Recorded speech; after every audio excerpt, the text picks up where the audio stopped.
What if I told you your biggest win could be the start of your biggest loss, and your worst fear in the market might actually be your greatest asset? Most traders think emotions are the enemy. The pros know emotions are just untrained weapons, and if you don't master them, they'll turn on you. I've seen traders make a life-changing gain in one trade and lose their entire account in the next 30 days. I've also seen traders paralyzed by fear for months until they learn how to make that fear sharpen their decision-making. The top 1% aren't emotionless.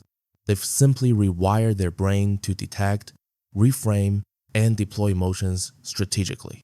And in this video, I'll show you how. If you've been in the markets long enough, you felt both extremes. The high after a big win when you feel unstoppable, the low after a big loss when you can't bring yourself to click buy again. Both emotions can destroy your account. Overconfidence pushes you into oversized, low-quality trades. Fear keeps you from taking the good trades when they appear. Most traders bounce helplessly between the two, slowly bleeding their account. Welcome to Disciplined Trades, where we rewire your brain to trade like the 1%. Today, you'll learn how elite traders use the mental rewiring loop, a process built on neuroscience, to turn both overconfidence and fear into powerful, profitable tools. We'll break it into 3 phases. The overconfidence cycle, how a single dopamine-fueled win can rewrite your brain for reckless risk-taking. The fear lockdown, why your amygdala hijacks your trading after losses, and how to break free. The rewiring protocol, the 3-step loop, the 1% run, to reframe and repurpose emotions into edge. And here's the twist. Once you learn this, you'll never try to kill your emotions again. You'll train them to work for you.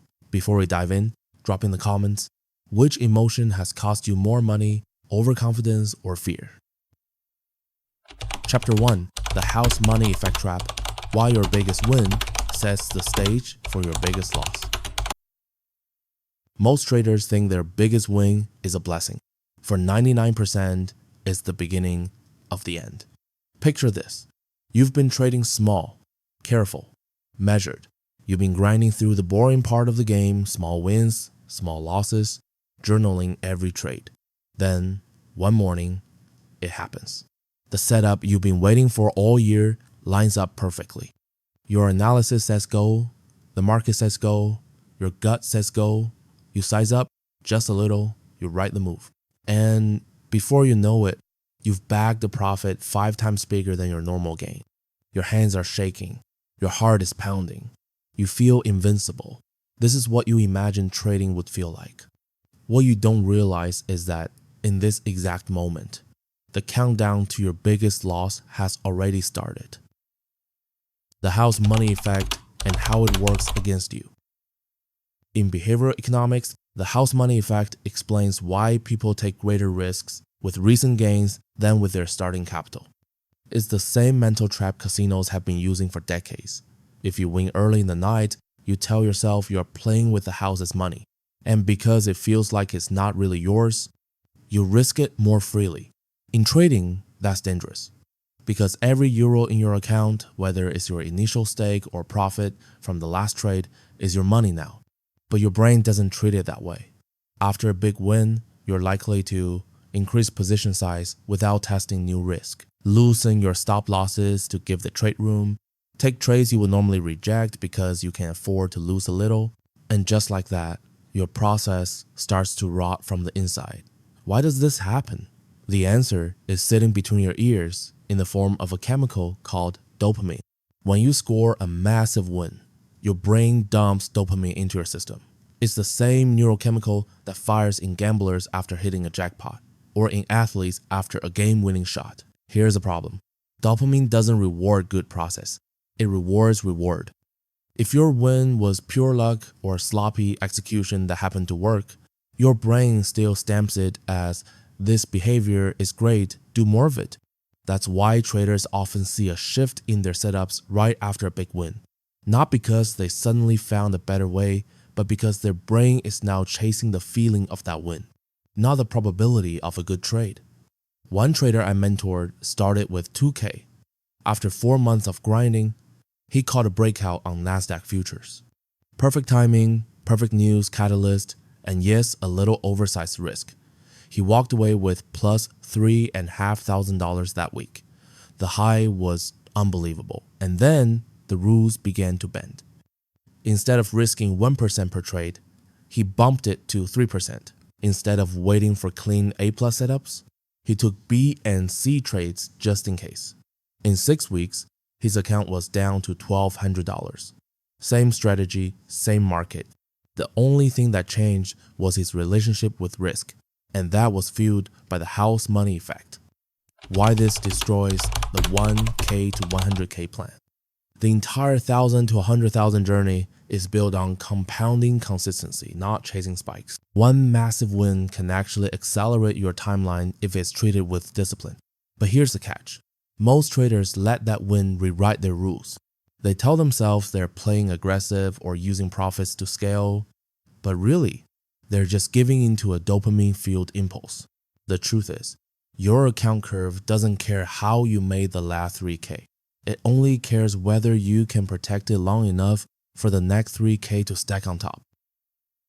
How the 1% handle a massive win. Top traders don't celebrate with champagne, they celebrate with a review. Here's their process. Immediate post-win review. Was a win fully in line with the plan? Was the position size correct? Were there any lucky elements that could mislead future decisions? Risk freeze rule. No change in position sizing for 20 to 30 trades after a major win. This keeps the dopamine rush from pushing you into oversized trades too soon. Profit lock. Withdraw a portion of the profit. This removes the house money illusion and reinforces that the gains are real. Return to baseline. Same watch list, same filters, same risk. No special treatment for the next trade. Action step. Your anti-house money protocol. Write this rule and stick it to your monitor. After any win greater than 3x my average R, I freeze my position size for the next 20 trades. All capital is treated equally, no house money. Then add these two habits. Celebrate process, not profits. Make your win the fact that you follow your rules, not that the market paid you. Journal the trade in detail and note whether it was skill or luck that led to the outcome. Your biggest win isn't the victory. Keeping it and letting it compound is the victory. That requires one question burned into your brain after any outsized gain. Am I about to repeat the trade or the feeling? If it's the feeling, step away. If it's the trade by your rules, with your process, go ahead. My final thought for chapter 1 is that the house money effect is invisible until it's too late. It whispers, you can't afford this risk, when the truth is you can't afford to lose your discipline. YouTube K to 100K path doesn't require killing big wins, it requires protecting them. In chapter 2, we'll go deeper into the neurochemistry with dopamine overload, how the reward system in your brain hijacks your trading after a win, and the exact reset sequence the top 1% use to stay sharp and consistent. Chapter 2, Dopamine Overload. How your brain's reward system hijacks your trading after a win. A massive win can feel like the market just handed you the keys to the kingdom, but in reality, it may have just flipped a chemical switch in your brain that will quietly sabotage your next trades. You close that trade, it's big, bigger than anything you've done before, and suddenly everything feels brighter, sharper. The charts seem easier to read. The market seems friendlier today. You're not just confident, you're euphoric. But here's the problem. That euphoria isn't your skill talking, it's dopamine.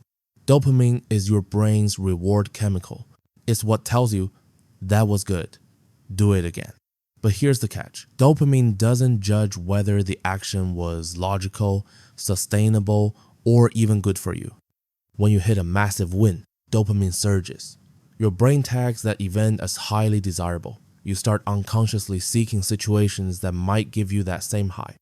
This is why gamblers chase jackpots, athletes chase the game-winning shot, and traders chase big moves even when the odds aren't in their favor. Right after a win, you might notice these subtle shifts. Faster entries, you are less patient because your brain is eager for another hit. Bigger sizing because you proved you can handle it. Looser criteria, you justify taking setups that don't fully meet your plan. Individually, These look harmless. Together, they rewrite your trading DNA in just a few days. A trader I worked with caught a rare, massive breakout on EURUSD, plus 4R in one trade clean textbook setup. But after the win, something changed. Instead of waiting for clean breakouts, he started jumping into potential breakouts. Position size crept up from 1% to 2.5%. Within 10 trades, his win rate dropped from 57% to 34%. Same market, same strategy, but his brain had been hijacked to prioritize stimulation over probability. Why this is dangerous in the 1K to 100K journey. In the compounding game, the size of an individual win is irrelevant if it triggers behaviors that cost you 3 wins worth of equity later. One dopamine-fueled month can erase 6 months of slow, steady growth. How the 1% manage dopamine after wins. Awareness first. They expect the chemical high after a big win and label it for what it is. This is my brain rewarding me, not the market giving me new powers. No immediate trading. After a major win, they often take the rest of the day off. This lets dopamine levels normalize before they make another decision. Process anchoring. They review the win in detail to confirm if it was pure execution or partially luck. Only the execution part is rewarded in their mind, not the luck. The dopamine reset sequence. Step 1. Pause trading. Minimum 1 trading session without placing a trade. Use the time to journal, review setups, and reground yourself. Step 2. Neutralize the high. Remind yourself, this win doesn't make the next trade any easier. Visualize your next trade being a small, boring, by-the-book setup. Step 3. Return to normal risk. No sizing increases until at least 20 trades pass. This stops the "I can afford it" mentality before it starts. The hidden bonus of dopamine control. Managing dopamine isn't about killing joy, it's about controlling the timing of your rewards. When you save the high for following the process, not just winning, you train your brain to crave discipline. Over months, you'll notice more emotional stability, fewer impulsive trades, and more consistent execution, even in boring markets. Action step. Your post-win checklist. Before your next trade after a big win, ask, am I still thinking about my last trade? Am I rushing into this one? Would I take this setup if my last trade had been a loss? If the answer to number 3 is no, step away. My final thought for chapter 2 is that dopamine is not your enemy. It's a powerful motivator if you train it to reward discipline instead of recklessness. In chapter 3, we'll tackle the plateau trap, why traders often stall or regress after a big win, and how to keep your equity curve climbing instead of flatlining. Chapter 3. The Plateau Trap. Why big wins often lead to months of stagnation. For most traders, the problem after a big win isn't blowing up the account. It's getting stuck flatlining for months, wondering why growth suddenly stopped. When people think of post-win danger, they imagine instant overconfidence leading to a blow-up. But for a huge number of traders, something quieter and in some ways more dangerous happens. After a major profit, trading frequency drops. Risk per trade shrinks. Motivation fades. It doesn't look like disaster. But the compounding curve stops dead. Why the plateau happens. 2 forces collide after a big win. Loss aversion amplified. Behavioral economics shows we feel losses 2.5 times more strongly than gains. After banking a large gain, the fear of giving it back intensifies. Satisfaction bias. Once you hit a milestone, your brain releases serotonin and oxytocin chemicals that signal job well done. The subconscious message? You've earned a break. One trader I coached turned $5,000 into $8,200 in 2 months, steady compounding with tight risk management. Then came a plus 2,500 swing trade that put him above 10K for the first time ever. After that, he traded half as often. He skipped valid setups because they weren't perfect. He told himself, I don't need to push now, I've made my target for the quarter. 6 months later, his account was still hovering between 10 and 10.5K. At first, it feels safe. You're protecting gains. But in the compounding game, stagnation is regression. Every month you don't grow. Inflation eats into purchasing power. Opportunity cost compounds in the background. Your mental edge dulls because you're not executing regularly. A big win feels like the finish line, but for the 1%, it never is. They don't freeze when the balance jumps. They don't stare at the number like it's sacred. They shift the milestone instantly. The next goal, the next checkpoint, always forward. That's how they avoid the plateau, because momentum is the real compounding engine. Lose it for 3 months, and it's not just lost time, it can be the difference between hitting 100K in 3 years or never hitting it at all. The plateau is sneaky, it looks like discipline, it feels like caution, but in reality, it's fear in disguise. You see it when your trades per week quietly drop, not because there are no setups, but because you're guarding the number, afraid to give a single dollar back. The pros don't play that game. They keep the rhythm, same frequency, same setups, same risk, because flow matters more than fear. Once the profit is booked, it's just baseline, not extra money, not something to protect, just the new starting point. And if fear does creep in, they reset, audit their frequency. If they're hesitating more than 15% compared to before the win, they know it's not discipline, it's fear. So they recommit. 50 trades, standard risk, no special treatment. Sometimes they even pull out a small withdrawal just to silence the subconscious urge to guard everything. Then they're back. Because a big win doesn't change who you are as a trader. It just changes the scoreboard. If your behavior changes after the number jumps, your self-image is still tied to balance, not to execution. And that's where traders get stuck. The 1% make a different choice. They write it down. My rhythm will not change after a win. My frequency, my risk, my setups all stay the same for the next 50 trades. They sign it, they see it daily, they turn it into a contract with themselves. That's how they stay in motion. That's how compounding keeps working. And that's why their journey doesn't stall at 20, 40, or 60K. It keeps climbing because here's the truth. The plateau won't blow you up overnight. It won't kill you in one trade. It's slower, quieter, more dangerous. It steals your momentum until you forget what growth even feels like. And if the plateau is fear that freezes you, the next trap is fear's twin. Not hesitation, but recklessness. Not holding back, but tilting forward. It shows up days after a win, disguised as confidence. That's the post-win tilt. And if you don't see it coming, it won't just stall your account, it'll slash it wide open. Chapter 4. The Post-Win Tilt. How euphoria turns into reckless trading days later. The plateau traps you with fear disguised as discipline. But fear has a twin, not hesitation, recklessness. And it shows up in the most dangerous place of all right after a win. Everyone knows about tilt after a loss. Desperation, chasing, revenge. But the tilt after a win?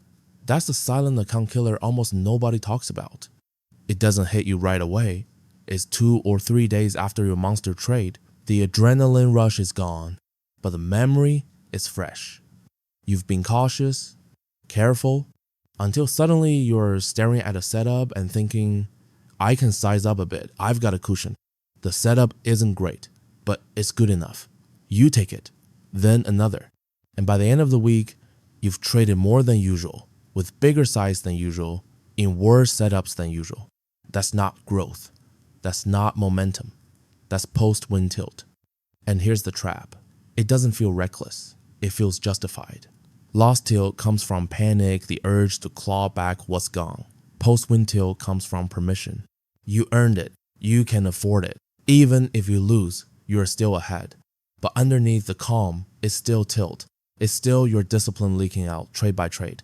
I saw it firsthand with a trader who made plus $4,800 in 1 week trading oil futures. He swore he'd protect it. He promised himself he'd lock it in. 10 days later, his daily trade count had more than doubled. Risk per trade tripled. And the setups? Half of them were things he never even tested.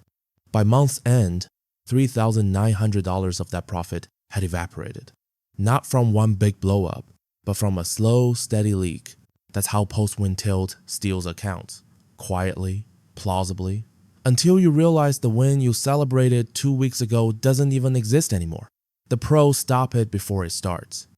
They know the triggers. Trading more often than usual, sizing up without a plan, justifying weaker setups because I've got a cushion, and when they spot it, they slam the brakes. Mandatory cooling period. After any win over 3R, they cut their daily trade count in half for the next 5 sessions. Size stays the same, rules stay the same, no exceptions. And when the itch to trade more hits, they redirect it. Market reviews, journaling, backtesting, scratching the urge without bleeding capital. They also anchor themselves. They pull up the journal and look at the trades that built the win. Not one flashy moment, but dozens of boring, disciplined days. That memory reminds them discipline earned this win. Only discipline can keep it. So here's the test. After your next big win, ask yourself before every trade, would I take this if last week had been a loss? Is my size the same as before? Am I still following my exact pre-win rules? If any answer is no, you're not in control. Tilt is. Because the danger after a win isn't the next trade. It's a slow drip of almost good trades that erode everything you just built. The 1% don't trust willpower to stop it. They hardcore breaks into their process. Write yours today. After any win greater than 3R, I will limit my daily trade count to half my average for the next 5 sessions. I will not increase size. I will only take setups I've logged at least 50 times in testing. Sign it, post it, follow it. That's how you protect both your profits and your process. And once you've done that, you're ready for the final piece of phase 1. Because if the plateau teaches you fear and tilt tempts you with recklessness, the gratitude reset is what keeps you grounded. It's the mindset shift that locks in a win emotionally, so you can move forward without fear and without overconfidence. Chapter 5. The Gratitude Reset.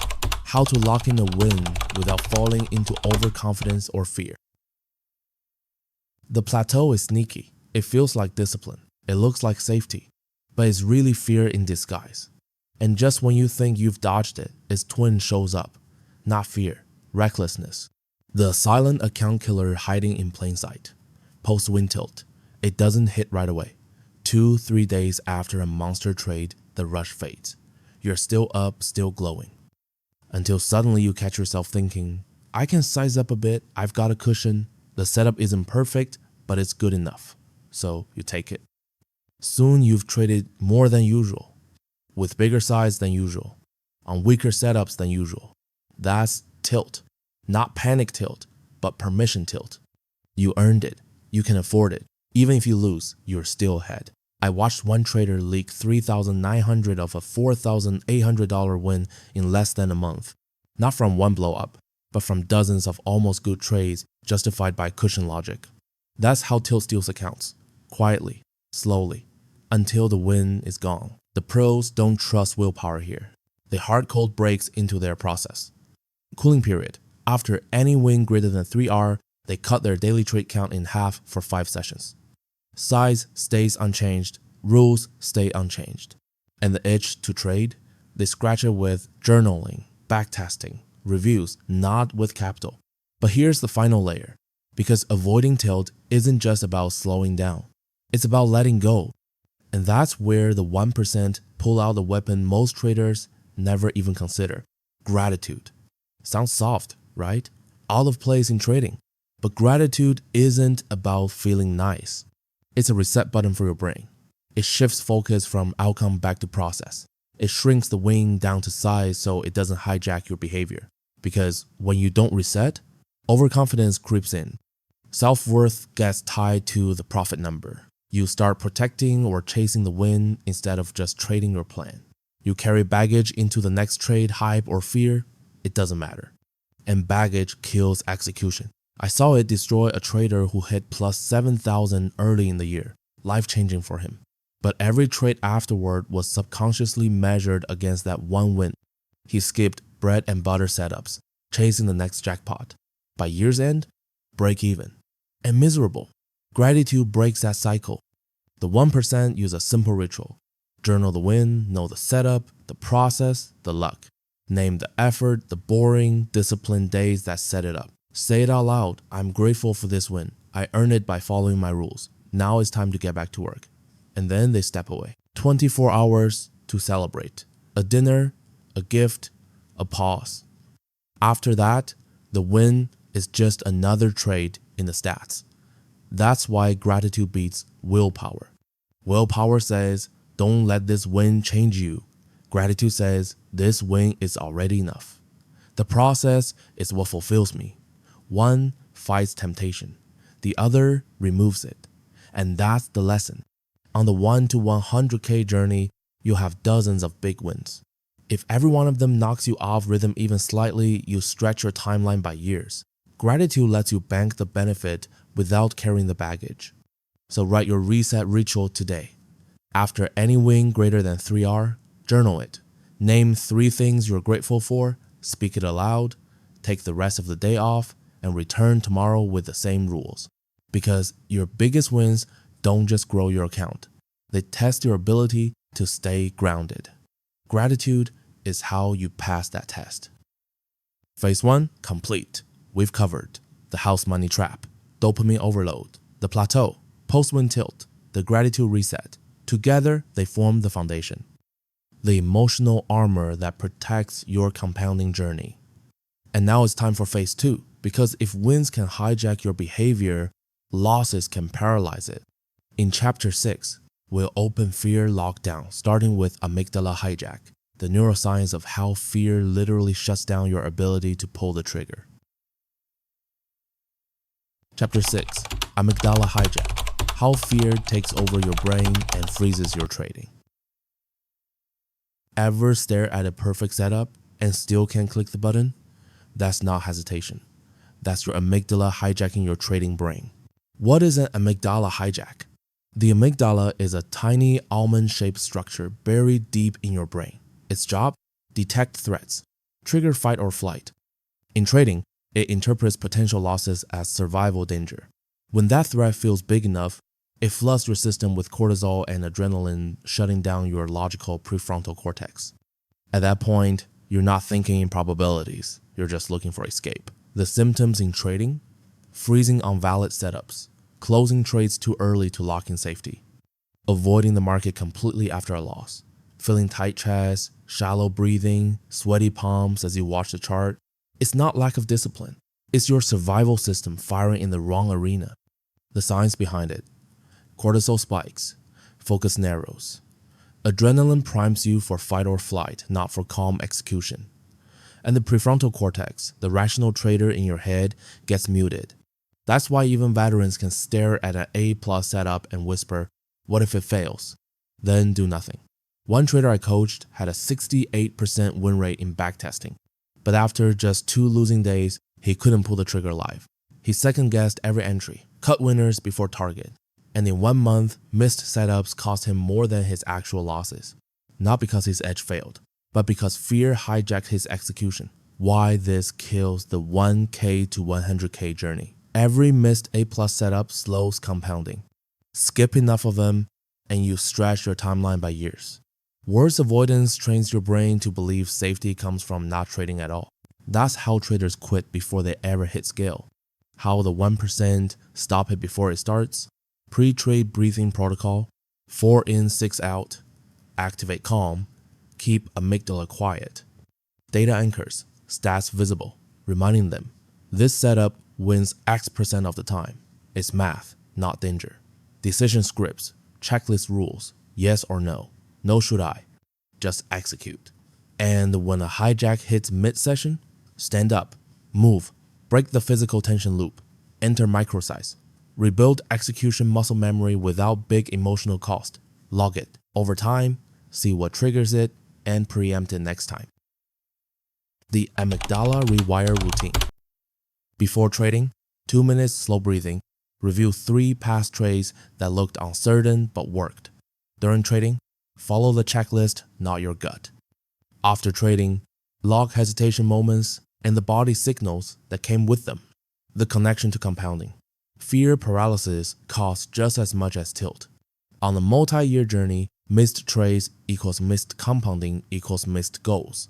The 1% don't have less fear. They just train their brain to keep the prefrontal cortex online when it matters most.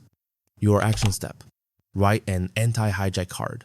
Keep it next to your keyboard. Breathe 4 in, 6 out. Is it in plan? yes or no. Normal size, nothing extra, because fear isn't weakness. It's your brain trying to protect you. But in markets, survival doesn't come from running. It comes from execution. The trader who learns to trade through fear not away from it is the trader who compounds. And in chapter 7, we go deeper.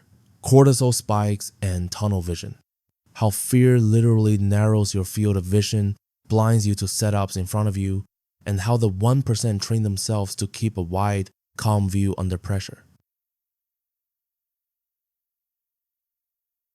Chapter 7. Cortisol spikes and tunnel vision. How fear shrinks your market awareness. Most traders think missing opportunities comes from lack of focus. But the truth?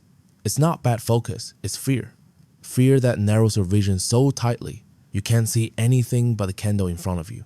Here's what really happens. The moment your amygdala senses threat, the same brain system we uncovered in chapter 6, your body floods with cortisol. That's the stress hormone built for survival. In the jungle, cortisol is what helps you spot the tiger hiding in the grass. It narrows your attention, locks your eyes on danger, and blocks everything else out. Perfect for survival. A disaster for trading. Because in the market, that same cortisol-driven tunnel vision traps you. You stare at one chart, one time frame, even one number in your P&L, while opportunity unfolds all around you. You stop seeing the higher time frame, you ignore correlated assets. You miss the big picture that good trading depends on. I once mentored a trader who specialized in gold futures. After 2 losing days, he came in tense, already on edge. That morning, while a textbook breakout was forming in the S&P, one of his secondary setups, he never saw it. Why? Because for 20 straight minutes, his eyes were locked on the tick-by-tick P&L of his gold trade. The loss wasn't just what he gave back on gold. It was the missed compounding opportunity that would have made the entire week. And this is the real cost of tunnel vision. Cortisol doesn't just shrink what you see, it also slows how you think. Your working memory drops, processing speed falls, and your brain starts inventing threats that aren't there. That's why, in fear states, a tiny wick feels like a reversal. A small retracement feels like the end of the move, and you find yourself bailing early from trades that should have been held. The top 1% handle this differently. They train their body before they train their charts. Shoulders back, breathing steady, even posture can trick the brain into calm mode. They structure their sessions so that every 15 minutes, they scan not just their main chart, but higher time frames and correlated markets, forcing their focus wide instead of narrow. Some even borrow a trick from elite marksmen, a soft gaze, not hard staring at a single price level, but slightly defocusing, letting peripheral vision stay active so the brain doesn't lock into danger mode.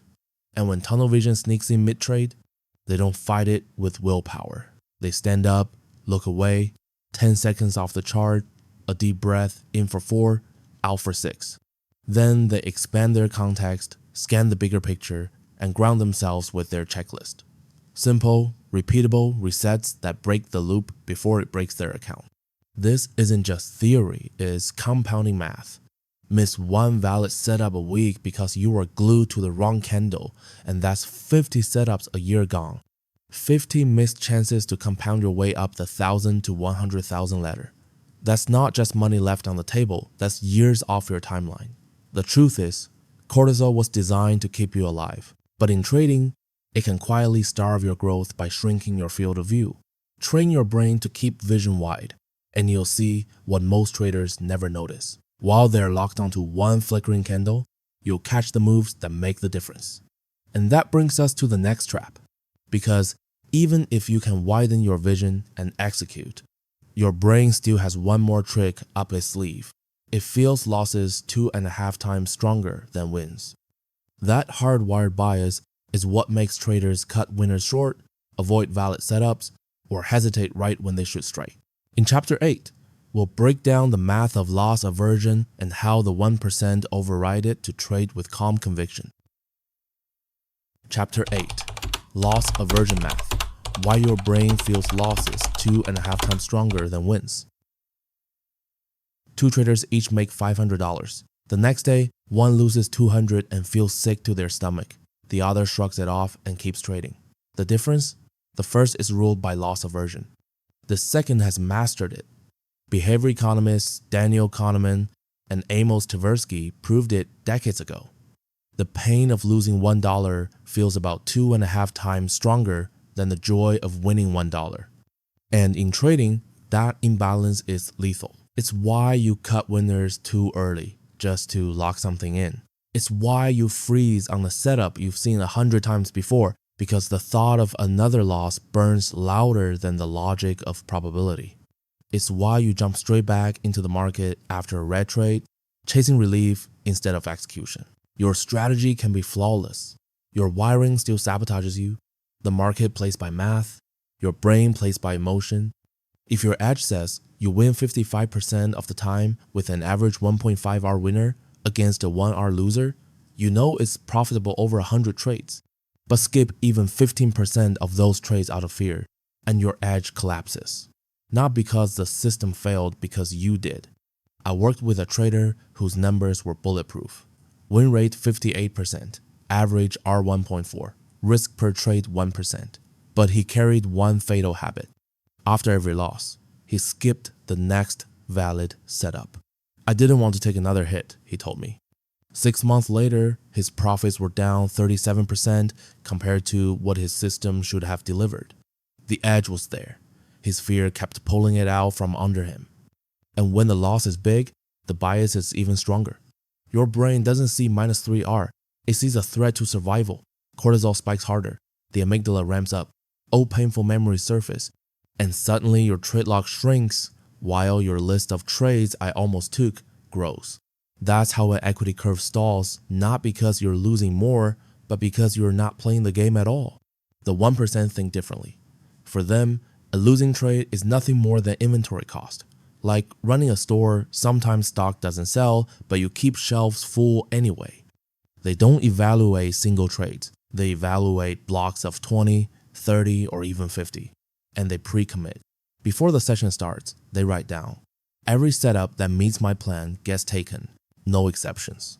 It's not a pep talk, it's a contract. If loss aversion is your enemy, retrain your brain. Go back through your trades, blind hide the outcomes, and see which ones you would have skipped. Then replay them in demo until your mind accepts that the edge only works if you execute all of them, not just the comfortable ones. Finally, go live with the smallest size possible, focusing only on building the muscle of execution. And when hesitation hits, anchor yourself with math. Remind yourself, my system wins X% over Y trades. Skipping this trade cost me more edge than taking a loss ever will. That's how you shift from emotion to probability. Because on the 1 to 100K path, loss aversion is a silent compounding killer. Every valid setup you skip doesn't just delay today's gains, it pushes your whole timeline back by months, sometimes years. And every time you give in, you reinforce to your brain that avoidance is safer than action. That's how traders become trapped in hesitation spirals, watching opportunities pass by while their account flatlines. So make yourself a rule, write it down. Losses are the cost of doing business. I commit to taking every valid setup in my plan for the next 50 trades, no exceptions, no emotional overrides. Sign it. Date it. Read it before every session. Loss aversion isn't weakness, it's human. But trading demands something beyond human instincts. The market rewards those who think like the house, and the house never skips a hand. Chapter 9. The Scarcity Spiral. How avoiding trades after losses shrinks your confidence and your account. Fear after a loss doesn't just keep you out of the next trade. It starts a spiral where every skipped opportunity makes the fear stronger until you can't pull the trigger at all. It usually begins with 1 or 2 painful red trades. You tell yourself, I'll wait for the perfect setup to get back in. On the surface, that sounds disciplined. But underneath, something else is happening. Your brain is tagging those recent losses as threats. It raises the threshold for what feels safe, and that threshold keeps creeping higher until eventually, even your A+ setups suddenly feel too risky or a bit off. Avoidance feels protective. You convince yourself you're preserving capital. But in trading, opportunity is capital. If your edge depends on taking 200 trades a year and you only take 120 because you're waiting for some mythical perfect setup, you've just cut your earning potential by 40% without the market lifting a finger. I watched one trader spiral like this after a 6-trade losing streak. He told himself he'd sit out until the market improves. Days turned into weeks. Every morning he opened the charts only to find a reason not to act. Too close to news. Trend looks tired.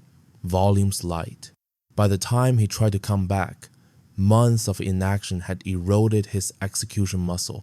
He wasn't just hesitant, he'd reprogrammed himself into someone who didn't pull the trigger at all. The psychology behind it is simple but brutal. Recency bias tricks your brain into believing the last few losses are the whole story. Threat conditioning reinforces avoidance. Every skip loser feels like validation, and every skip winner adds another layer of fear. Before long, you're not just avoiding bad trades, you're avoiding good ones too. And slowly, your identity shifts. You stop being an active trader and start being someone who's waiting for the right moment. This spiral is deadly on the compounding journey. Your plan depends on steady, repeatable execution. The scarcity spiral slows your volume, which slows your growth, which demoralizes you further. A feedback loop that quietly stretches your 1 to 100K goal by years or kills it entirely. The 1% don't let this spiral take root. They set fixed trade quotas, committing to a certain number of setups per week or month, no matter how the last trade ended. They measure execution rate, not win rate, aiming for 90% plus of valid setups taken even in losing streaks. And instead of stopping altogether when things go bad, they predefine losing streak protocols, reducing size, never reducing activity. Think of execution as a confidence bank. Every valid trade you take is a deposit. Every one you skip out of fear is a withdrawal. Let the withdrawals pile up and your balance hits zero. Then hesitation isn't a choice anymore, it's automatic. The way back is simple, but not easy. Start with the smallest size possible, just to rebuild the act of pulling the trigger. Journal not just your trades, but your emotional state as you make them. Track the setups you skipped and what they cost you in black and white, and then run the scarcity spiral drill. For the next 20 valid setups, take every single one at minimum size, ignoring the outcome completely. The only success metric is, did I execute my plan? By the end, your brain stops treating trades as threats and starts treating them as routine again. The scarcity spiral is dangerous precisely because it feels safe.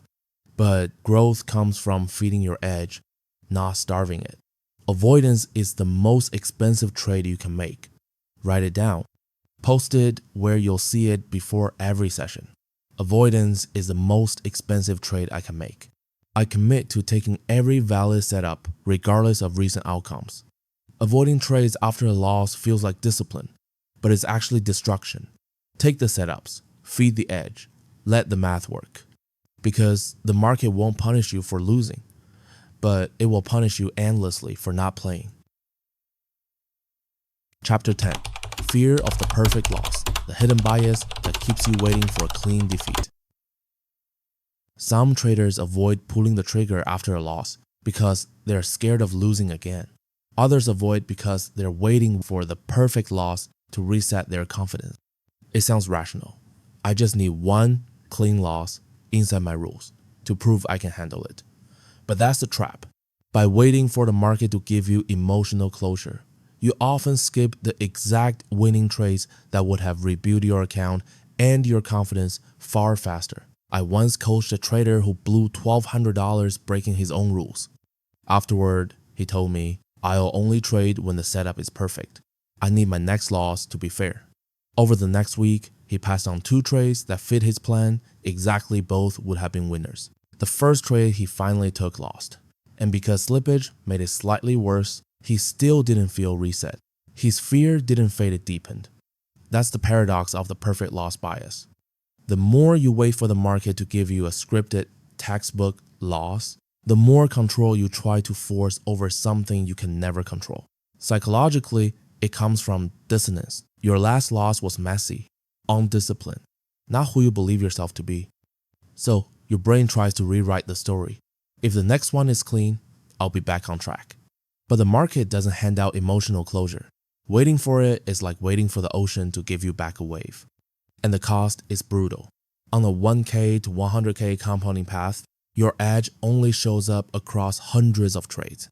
If you filter every opportunity through the question, will this give me the perfect loss if it fails? You shrink your sample size. Shrink the sample, shrink the edge. Shrink the edge, and your timeline stretches by years.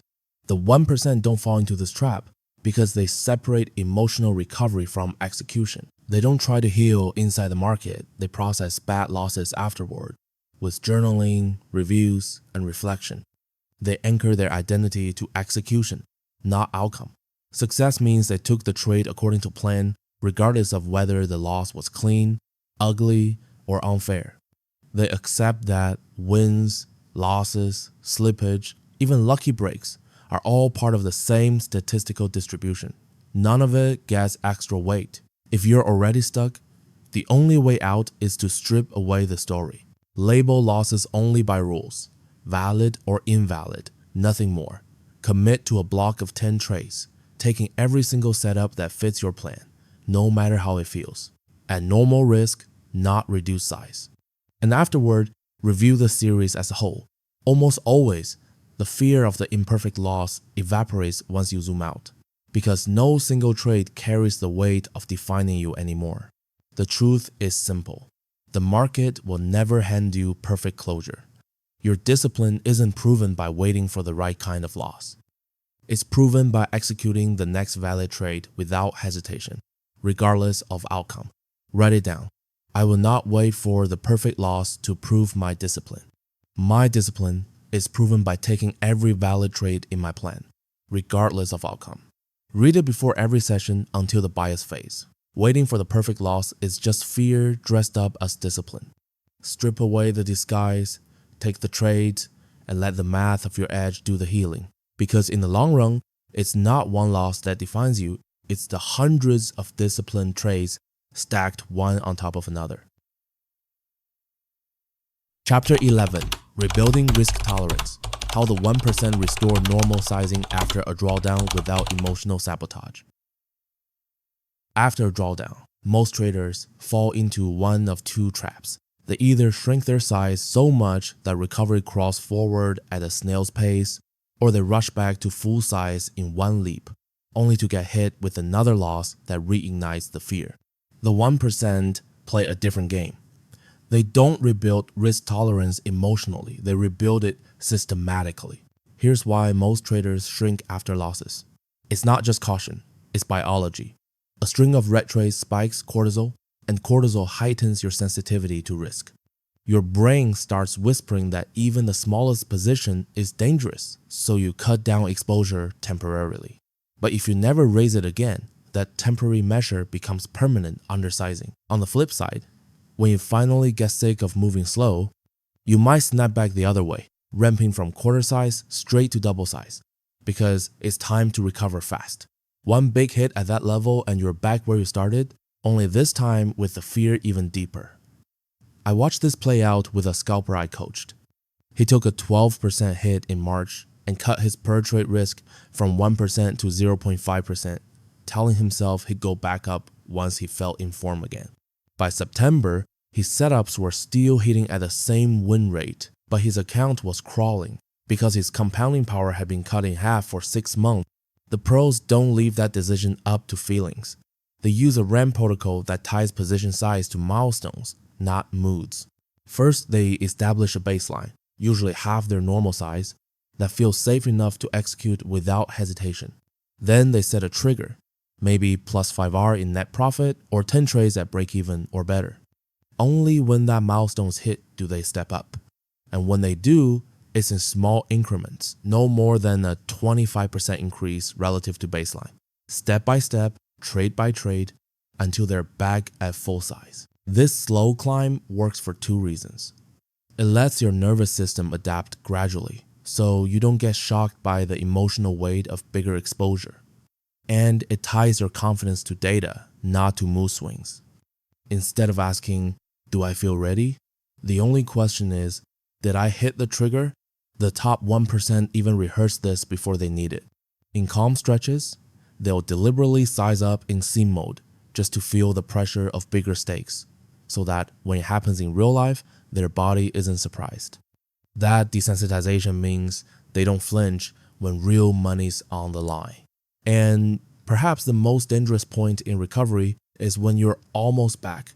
Equity's 90% restored, you're itching to finish the job, and the temptation is to crank up risk for the knockout punch. That's where most traders relapse. The pros don't change a thing. They stick to the same ramp, same increments, no shortcuts, because they know one oversized trade at the finish line can wipe out months of progress. On the 1 to 100K journey, drawdowns are inevitable. What matters is how you climb out. Permanent shrinkage starves your growth. Snapback overload burns you out. The measured ramp keeps your capital intact and your psychology stable. Write the plan now: baseline size, performance trigger, increment size, final target, and sign it into your trading rules. When the next drawdown hits, you'll already know the playbook. Rebuilding risk tolerance isn't about courage. It's about calibration. Size up by data, not by mood, and your recovery will be faster, steadier, and free from the relapse of fear. Chapter 12. The Emotional Capture Principle: Turning Spikes of Fear and Euphoria into Data. Most traders either run from emotional spikes or let the spikes run them. The 1% do something different. They capture the emotion in real time and turn it into actionable intelligence. Emotions in trading are like smoke from a fire. If you can track where the smoke comes from, you can find the fire before it burns down your account. Fear, greed, euphoria, frustration, these are signals. But they only matter if you can notice them fast, record them without distortion, and then review them objectively later. Without capture, the memory fades and distorts. You'll remember how you think you felt, not how you actually felt. And that gap is why so many traders repeat the same mistakes again and again. When you record an emotion as it happens, something powerful occurs in the brain. The prefrontal cortex, the logic center, activates while the amygdala is still firing. That dual activation starts weakening the shortcut between emotion and impulse. Over time, you build new neural links between strong emotions and deliberate analysis. It's literally rewiring in progress. I worked with a futures trader who kept blowing his weekly profits on Friday afternoons. We added a simple rule. If he felt excitement or frustration mid-trade, he had to type exactly what he was feeling into a notepad before clicking again. Within 6 weeks, his Friday losses shrank by 72%. His notes revealed a hidden pattern. Almost every bad trade followed the thought, I can make my week look amazing with one more win. Once he saw that pattern on paper, it lost its power. The pros know that emotional capture doesn't have to be complicated. The signs are usually obvious once you pay attention. Tight chest, shallow breathing, urgency, tunnel vision on a single chart. The trick is recording it in 15 seconds or less, just a snapshot. Emotion, trigger, urge, that's enough. Then you keep trading. The point isn't to fix the emotion in the moment. The point is data. If you log 50 fear spikes and see that 40 of them happen right after you size up, you've just identified a lever that no trading book could hand you. Over time, those snapshots become a heat map of your trading week. You see which days trigger the most emotional noise, which market conditions spike greed or fear, and which setups leave you completely calm, often the most profitable ones. With that kind of map, you can restructure your trading around the conditions that keep your execution sharp and strip away the ones that drain your discipline. Most traders think emotions are the enemy. They're not. Unrecorded emotions are. By capturing them in real time, you stop trading blind to the forces that actually drive your worst decisions. On a compounding journey, execution quality matters more than any single trade. If you can spot the invisible emotional leaks and close them, you save yourself from the slow bleed that derails growth over hundreds of trades. Chapter 13. The Reframe Switch: Flipping Fear and Greed into Strategic Advantage in under 60 seconds. Most traders either fight their emotions or surrender to them. The 1% do something else entirely, they redirect them. Fear becomes caution with clarity. Greed becomes confidence with control. The secret is reframing. Your brain doesn't actually know the difference between a real threat and a perceived one. It only reacts to the story you tell it about the event. If the story is "I'm in danger," the amygdala takes over, flooding your system with fight or flight chemicals. If the story is "I'm being challenged," your prefrontal cortex stays online, logic intact, strategy available. Reframing changes the story in real time, flipping a destructive emotional spike into a functional one. Neuroscience calls this process cognitive reappraisal. Study after study has shown that when you reinterpret an emotional event in a neutral or positive frame, amygdala activity drops and the prefrontal cortex regains control.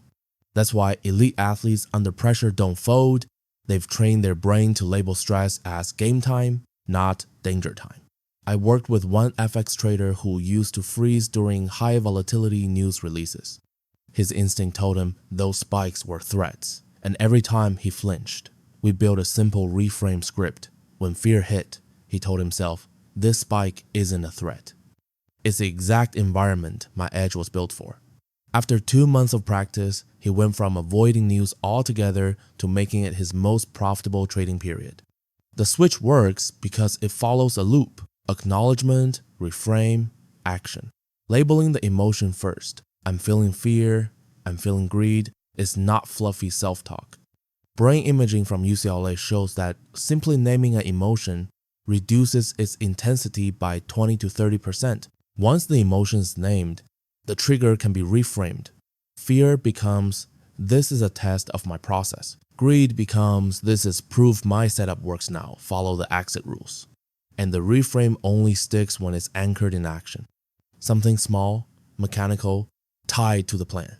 Moving a stop to break even, checking the higher time frame, running down the checklist. It's that action that breaks the emotion, then the impulse, and then the mistake chain. Fear, when reframed, turns from a stop sign into a signal.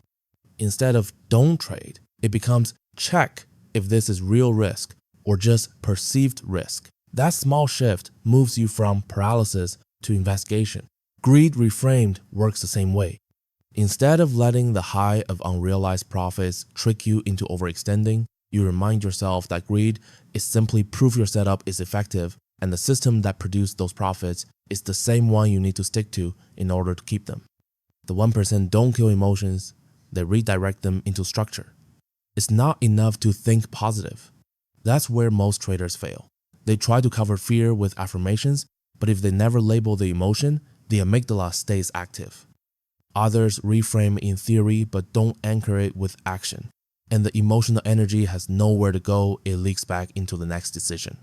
The switch only works when all 3 steps are combined into one fluid loop: acknowledge, reframe, act. Run it enough times and the sequence becomes automatic. On a compounding journey, the math of this matters more than most realize. If reframing keeps you from making even one fear-driven exit or greed-driven entry per week, that's 50 mistakes avoided in a year. 50 mistakes is the difference between flatlining an account and letting exponential growth play out. The 1% know this, which is why they build personal reframe scripts for their most common emotional triggers. They don't wait until the heat of the moment to figure out what to say. They write it down, rehearse it, and drill it until the brain accepts it as the new default. Reframing isn't about pretending emotions don't exist. It's about using them as signals to sharpen your process. Every spike becomes an opportunity to reinforce discipline instead of break it. And once you master the switch, fear and greed stop being threats to your trading, they become tools you can bend to your system. Chapter 14. The Strategic Deployment Loop. Using emotions as timing signals. Most traders think discipline means eliminating emotions. They chase the fantasy of being robotic, convinced that the closer they come to feeling nothing, the closer they'll get to consistent results. The 1% know that isn't how the brain works. Neuroscience has proven that emotion is not a flaw in decision making, it's the fuel. Strip away emotion entirely, and you don't get clarity, you get hesitation, indecision. The real goal isn't to feel nothing, it's to control what you feel, when you feel it, and how you deploy it. Elite traders understand their emotions follow a curve. At very low intensity, boredom, apathy, fatigue, execution slips because attention is dulled. At very high intensity, panic, euphoria, overconfidence, the system collapses into mistakes. But in the middle zone, when arousal is moderate, focus sharpens, energy rises, and performance peaks, that zone is where the 1% live. Not by accident, but by design. One prop trader I worked with tracked his emotional state across 18 months of sessions. He noticed his win rate dropped by more than 20% when he started too anxious or too confident. But whenever he recognized those extremes early and forced himself to step away for 20 minutes, his average session P&L improved by more than 30%. He wasn't deleting emotions. He was scheduling around them. The pros take this further. They don't just notice emotions, they map them. They build feedback loops between internal states and external actions. A fear spike doesn't mean stop trading. It means double-check plan adherence before entering. A surge of greed doesn't mean push harder. It means check whether I'm at structure, and if so, lock profits and step back. What most traders experience as sabotage, they convert into signal. Their emotions become pre-programmed triggers, stripping away the paralysis of I feel X, what now? And replacing it with the certainty of I feel X, therefore I do Y. Fear, for instance, is one of the most misunderstood signals in trading. Many see it as a warning to retreat. The 1% see it as potential confirmation. A small flicker of fear before pressing the button often means the brain is sensing real risk-reward. Provided the setup aligns with the plan, that fear isn't a stop sign, it's green. Greed works the same way. When the urge to hold for more kicks in, it's often because the trade has already reached an emotionally satisfying level, which, in market terms, usually means a structural level where exits make sense. Instead of riding greed into ruin, the pros turn it into discipline. Profits banked, edge preserved. But perhaps the most important signal isn't fear or greed, it's overdrive. That moment when emotions flood so hard that execution feels hijacked. The 1% build a break trigger into their system. If they feel the urge to double size or skip a stop, they don't argue with it. They step away. No debate, no bargaining. 20 minutes away from the screen resets the nervous system and prevents one lapse from snowballing into a session-destroying tilt. This is how the best treat emotions. Not as noise, not as enemies, but as data. By tracking emotional states over dozens of trades, they start to see correlations. Certain levels of arousal consistently align with profitable execution. Other levels correlate with disaster. With enough data, they can write their own rules of engagement, personal playbooks that say, when I'm here, I trade. When I'm there, I pause. That's not suppression, that's weaponization. And this matters for the 1 to 100K journey. Over years of compounding, every arrow saved multiplies. If you can turn fear from avoidance into confirmation, greed from sabotage into structure, and emotional overdrive into a break trigger, you are no longer fighting yourself. You're channeling yourself. What most traders run from, you turn into fuel. That's the moment emotions stop being the reason you fail and start becoming the reason you win. You can't remove emotion from trading, but you can weaponize it. And when fear, greed, and excitement move from sabotage set to signal set, you've stepped firmly into the territory of the 1%. Chapter 15. The Integration Cycle. Automating emotional mastery in your trading routine. Most traders think emotions are the enemy. They either fight them or try to suppress them. The 1% see it differently. They know emotions aren't obstacles to eliminate, but signals to decode. Fear, greed, euphoria, frustration, these aren't random noise, they're data. And when captured, reframed, and deployed systematically, they become one of the most powerful tools in the trader's arsenal. The first shift is learning to capture emotions in real time. Left unrecorded, emotional spikes vanish into memory bias. You don't remember how you actually felt in the heat of the moment, you remember a distorted version, reconstructed to fit the story you tell yourself afterward. That distortion keeps you stuck, repeating the same mistakes because you never work with the raw data. The pros fix this by logging emotions the moment they hit. A surge of fear, they note it. A jolt of greed, they write it down. Not in a long journal entry, but in 15 seconds or less. Emotion, trigger, urge. The act of writing activates the logical prefrontal cortex while the emotional amygdala is firing, weakening the emotion, impulse, action shortcut. Over time, this starts rewiring the brain itself. But capture alone isn't enough.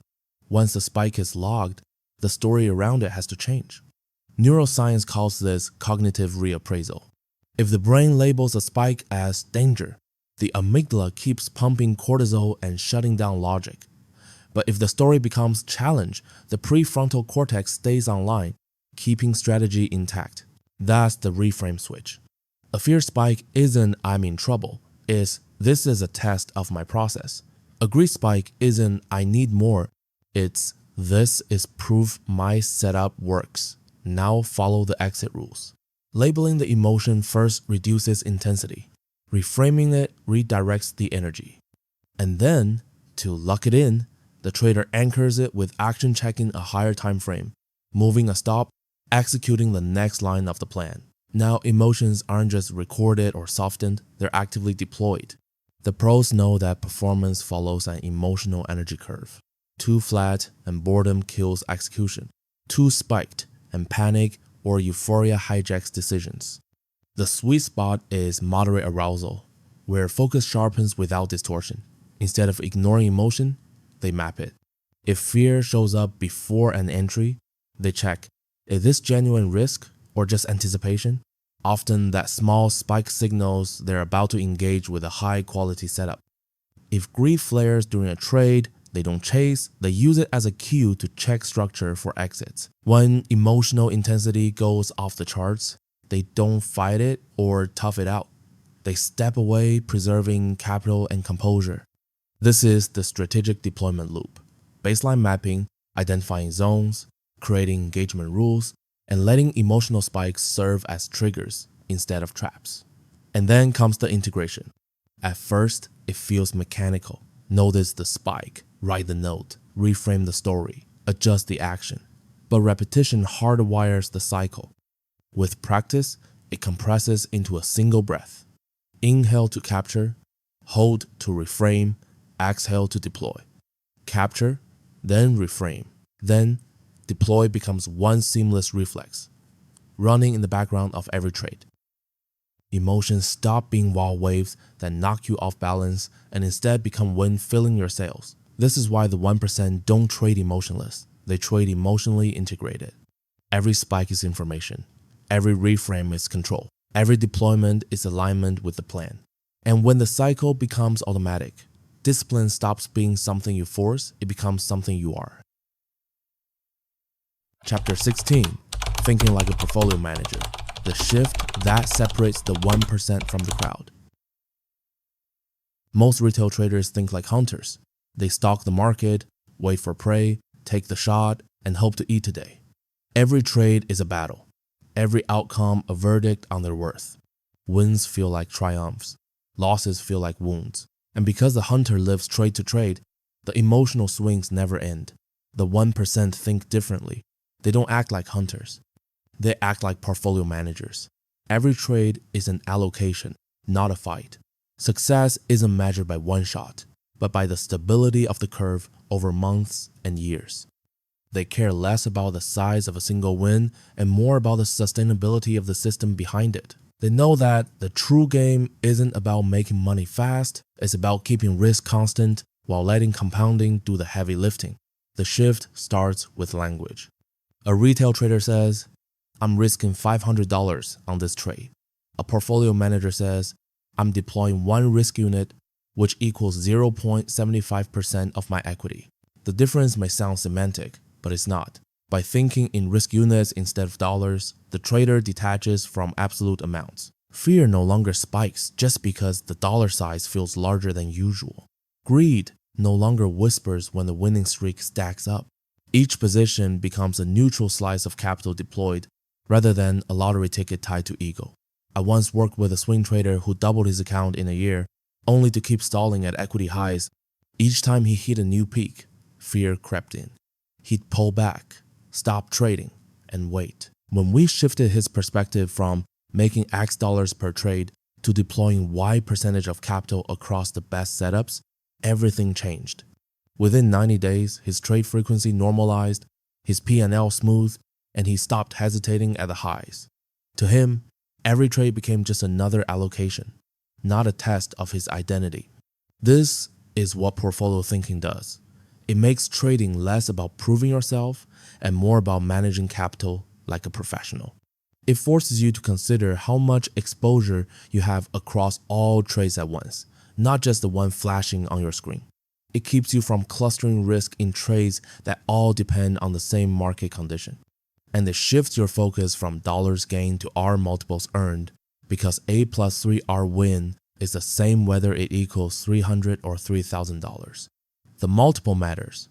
The dollars are just scale. Retail traders resist this shift because percentages feel abstract and dollars feel real. They want the visceral hit of, I made $500 today. They tie their self-worth to single outcomes instead of the long curve. But the pros live in abstraction for a reason. It keeps their thinking clear. The numbers are no longer stories about them, but signals about their system. The practical steps aren't complicated, but they require discipline. For a month, lock trades only in R multiples, not in cash. Set a cap on how much of your equity can ever be deployed at once, regardless of how many setups appear. Review your equity curve weekly, not daily, and measure progress by consistency and smoothness, not speed. And above all, change the language you use with yourself. Stop saying, I lost $300. Start saying, I risked 0.8R and got stopped out. Language rewires thinking. Thinking reshapes behavior. On the 1K to 100K journey, this shift is non-negotiable. Without it, you'll either scale too fast and blow up, or scale too slow and stall forever. Hunters may get a few good meals, but managers build something that feeds them for decades. The sooner you start thinking like one, the sooner every trade stops feeling like life or death and starts feeling like just one more move in a much bigger game. Chapter 17. Adaptive Strategy Rotation. How the 1% shift tactics without losing their core edge. Most traders fall into one of two traps. Some hammer the same setup in every market condition, convinced that if they just stay disciplined, it will eventually pay off again. Others swing in the opposite direction, constantly jumping from one strategy to the next, never sticking with any approach long enough to see its edge mature. Both paths lead to the same place: inconsistency and frustration. The 1% take a different approach. They don't chase shiny objects, but they don't stubbornly cling to a single tactic either. Instead, they rotate strategies, deliberately shifting their tactical playbook to fit the market's current phase while keeping their underlying risk framework and process completely intact. This matters because markets don't stand still. They trend, they consolidate, volatility expands and contracts, liquidity ebbs and flows across sessions.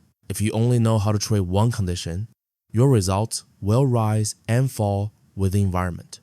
By contrast, adaptive rotation allows you to keep trading through every phase without abandoning the core of what makes you profitable. But rotation has to be done carefully. If you switch too often, you'll kill your edge. You're stuck in permanent learning mode, never collecting enough trade samples to trust your stats. You don't build the execution muscle memory that comes from repeating a process under pressure. That's why pros anchor themselves to a core framework that never changes. Risk rules, position sizing, execution standards. Their identity is tied to the framework, not the tactic. The only thing that rotates is the tactical layer applied on top. I worked with a futures trader who had built a powerful breakout system for trending conditions. For months, it printed money, then volatility collapsed. Instead of stepping back, he kept forcing the same plays in the debt market, bleeding slowly for half a year. Once we built him a range reversion setup inside his same risk framework, everything shifted. Now when his trend system goes cold, the range play carries the account, and when the market breaks out again, he pivots back seamlessly. The framework stays constant, but the tactics breathe with the market. This is how the 1% think. They map out the market phases that matter for their style: trending high vol, trending low vol, ranging high vol, ranging low vol. They assign a strategy to each environment, making sure at least one backup play exists for every phase. And most importantly, they define rotation triggers with objective measures: ATR readings, volatility percentiles, moving average slopes. They don't rotate because they had a losing week. They rotate because the environment itself has shifted. The effect is profound. Instead of waiting months for their one strategy to come back into season, they smooth the equity curve with a portfolio of plays. Drawdowns shrink in both depth and length, capital grows more steadily, confidence compounds along with it. On the 1 to 100K journey, this is the difference between years of stalled frustration and a stable compounding path. Hunters chase, gamblers switch, but professionals align. They let the market change its mood as often as it likes, because their playbook adapts right along with it without changing who they are as traders. Chapter 18. Scaling with Stability. Increasing size without breaking your psychology or your edge. Every trader dreams of trading bigger, but most who try it sabotage themselves within weeks. They either choke under the weight of the new numbers or overestimate their readiness and collapse after a single loss. The 1% scale differently. They scale with structure, pacing, and psychological calibration. Because scaling isn't just a math problem, it's a mind problem. Doubling size doesn't just double potential reward. It doubles the emotional cost of every tick. It amplifies regret when you hesitate. It magnifies fear when you miss. And if your psychology can't absorb the increase, execution degrades. The bigger size means nothing when your mind can't carry it. This is the stress shock phenomenon. Neuroscience calls it the Yerkes-Dawson curve. Moderate stress sharpens performance, but too much collapses it. When you jump size too quickly, you push yourself straight into overload. Decisions slow. Hesitation creeps in. Impulses take over. I coached a CFD trader who lived through this. After a hot streak, he went from risking $50 per trade to $200 overnight. Within 10 days, he was skipping trades, second-guessing entries, and dragging his execution speed to a crawl. His account fell back below where he started. We reset him to $50. Then we built a structured staircase, $25 increments, every 30 profitable trades. 6 months later, he was trading $200 again, this time with calm execution, not fear. The difference wasn't skill, it was pacing. That's how the 1% scale. They anchored themselves to risk units, not dollar amounts. A trade is 1R, not $500. A win is plus 2R, not $1,000. This neutralizes the emotional spike that comes with bigger numbers. They scale incrementally, by no more than 25 to 33% per step, holding each new level long enough for their nervous system to normalize before stepping again. And they calibrate psychology at every stage, asking the only question that matters: do I execute with the same speed and clarity as before? If the answer slips, they pause until stability returns. Some even use the 2 steps forward, 1 step back method, deliberately dropping size for a short stretch after scaling up. It's counterintuitive but powerful. Once you return to the higher size, it feels lighter, as if your brain has already been stretched and reset. This prevents emotional burnout and softens your attachment to the new number. Scaling isn't about forcing your setup to bend to larger stakes. If you need to change your entry timing, widen your stops, or distort your system to handle bigger size, you're not ready yet. The scaling itself is telling you to wait. Sometimes the best drill is to scale only in simulation trading your normal size live while running double size in demos side by side. If you can execute without hesitation or rush in sim, you've earned the right to test it live. And scaling doesn't only mean pushing more into one trade. Portfolio managers scale differently. They spread size across multiple positions within the same overall risk cap. The weight of exposure is the same, but the psychological pressure is distributed. This softens the emotional spike while still compounding faster. On the 1 to 100K journey, scaling is inevitable, but scaling that sticks is rare. A blow up at higher size doesn't just hurt capital. It scars confidence, making every future step heavier than it needs to be. The 1% don't sprint up the staircase. They walk it one solid step at a time. Each step locked, each level stable, no fear of the next. Because scaling is not a race. Scaling is a staircase. Rush it, and the staircase becomes a cliff. Build it with discipline, and every step becomes the foundation for the one that follows. Chapter 19. Drawdown Diplomacy. How the 1% negotiate with themselves in losing periods. Most traders treat drawdowns like a war. They either go on the attack, doubling size and forcing trades to win it back, or they retreat completely, abandoning their plan out of fear. The 1% take a different approach. They don't fight their drawdowns, and they don't run from them. They negotiate. A drawdown becomes a peace treaty process between themselves, their emotions, and their edge. That negotiation matters because in every drawdown, your two most dangerous instincts are revenge trading and fear paralysis. One pushes you into reckless overexposure. The other traps you in hesitation, missing opportunities that could have started the recovery. Negotiation keeps you in the middle lane. Still trading, but with calibrated adjustments that protect both capital and confidence. Portfolio managers formalize this with what they call edge preservation mode. When triggered, preservation mode doesn't shut them down completely. It reduces position size, tightens trade selection, and increases review frequency. The bleeding slows without cutting off market participation entirely. I worked with a swing trader who had to learn this lesson the hard way. He lost 12R in 2 weeks. His instinct was predictable. I need one monster trade to get it back.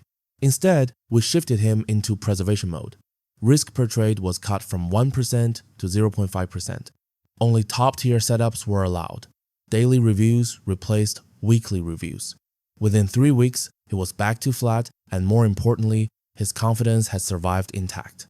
The drawdown didn't destroy him, it taught him diplomacy. That's the 1% framework.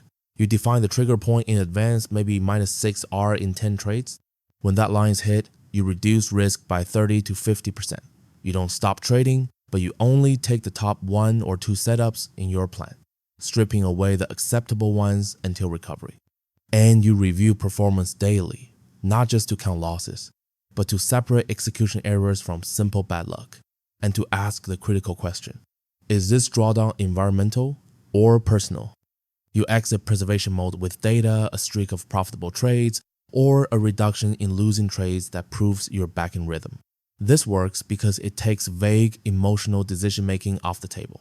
It replaces instinct with pre-agreed structure. You keep your trade flow alive, which maintains statistical recovery, and you prove to yourself that you can manage losses without meltdown. It builds resilience not in theory, but in lived experience. The psychological contract is simple. I protect my edge first, my ego second. Without that contract, drawdowns turn into ego battles. And ego battles are how accounts die. Too many traders fall into half preservation, they cut risk but keep trading low quality setups. That defeats the purpose. Preservation mode only works when both risk and quality are tightened together. This is why you pre-write your drawdown plan. On paper, before you need it, you define the trigger point, the reduced size, the setups allowed, and the exact exit conditions. And when the drawdown comes, because it will, you follow it. No debates, no improvisation. The negotiation was already settled before the first loss appeared. On the 1K to 100K journey, drawdowns aren't the enemy. They're inevitable milestones. Survival isn't defined by avoiding them. It's defined by how small and how short you can make them without destroying your edge in the process. Drawdowns don't kill traders. The emotional overreactions inside drawdowns do. Negotiate with yourself before the battle begins, and you'll never be forced into a corner you can't escape from. Chapter 20. The Long Game Lens. How the 1% make decisions that compound over decades. Most traders obsess over the next trade. The 1% obsess over the next 10 years. Every decision they make in the heat of the moment is filtered through a single question. Does this help or hurt my equity curve 5 years from now? That shift in lens changes everything. When you think in days or weeks, every small win feels massive and every small loss feels catastrophic. You overreact to noise to micro swings, to the randomness of short samples. But when you think in years and decades, the scale resets. One loss is irrelevant unless it exposes a flaw in your process. One win is irrelevant unless it can be repeated. The measure of success is no longer adrenaline, it's longevity. Compounding is ruthless, but it will work in your favor if you let it. Average 2% a month for a decade without blowing up, and your capital multiplies sevenfold. Slip into emotional errors that trigger a minus 30% year, and the curve stalls or worse, collapses. That's why the 1% protect their compounding curve like it's their oxygen supply. They don't just trade to win today, they trade so they can still be trading 10 years from today. I coached a trader once who was obsessed with monthly targets. If he fell behind halfway through the month, he would push harder, forcing setups that weren't there. The results were predictable: frustration, bigger losses, and a constant cycle of trying to claw back before the calendar flipped. We shifted his perspective to quarterly and yearly metrics. Within a year, his frequency dropped. His average R per trade went up, and he completely stopped chasing those desperate makeup trades. His entire equity curve smoothed out not because his edge changed, but because his horizon did. Define the horizon quarterly, yearly, multi-year, and run every decision through it. Ask yourself, if I repeat this 100 times, will it push my curve higher or drag it lower? That single frame removes the emotional weight from any single outcome. One trade is meaningless. 1 week is noise. Only the pattern over hundreds of trades matters. By thinking in 100 trade blocks, the pros automatically dilute the power of both fear and euphoria. The danger, of course, is urgency. When traders tie their market performance to short-term bills, they trap themselves in the day-to-day. They can't afford to think long-term, so they overtrade, force setups, and withdraw capital at the worst times. The 1% avoid this by separating trading capital from living capital. Their account is not a paycheck, it's a compounding engine. That separation is what keeps the long game lens intact. If you want to feel the difference, run a simple visualization. Project your equity curve 5 years forward at your current average monthly return. Now project it again with one catastrophic minus 50% drawdown in year 2. The contrast is shocking. One blow up can erase years of work and momentum. The lesson is obvious. Protecting against disaster is more valuable than maximizing any single year's gain. Your journey from 1K to 100K won't come from brilliance on a handful of trades. It will come from survival, uninterrupted compounding that stacks month after month, year after year. That's why the 1% write it down as a commitment. I trade for the curve, not the day. My primary goal is uninterrupted compounding over decades, with no single trade or month dictating my self-worth or my decision-making. When you stop thinking like a day trader chasing the next win and start thinking like an investor protecting a 20-year curve, your behavior changes overnight. You stop forcing trades, you stop revenge trading, you stop measuring yourself by noise, and you start playing the only game that actually matters, the one that never ends. With that, Phase 4 is complete. We've now built the full pro mindset upgrade. Portfolio thinking, adaptive strategy rotation, scaling with stability, drawdown diplomacy, and the long game lens. In the next phase, the climax will pull all 4 pillars together into the most emotional and high-impact truth of the series, the one that ties your survival in the markets directly to your identity and your future. Climax. You've been told that trading is about finding the right setup.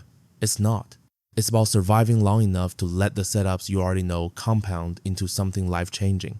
Most traders never make it, not because they lack intelligence, not because they can't read a chart, but because they can't survive themselves. Think about it. Your biggest win can be the start of your downfall when dopamine floods your system and you start trading like you're invincible. Your biggest loss can be the anchor that drowns you when fear hijacks your mind. And you stop pulling the trigger on valid setups. The market doesn't kill you. You kill you through overconfidence, through paralysis, through refusing to adapt.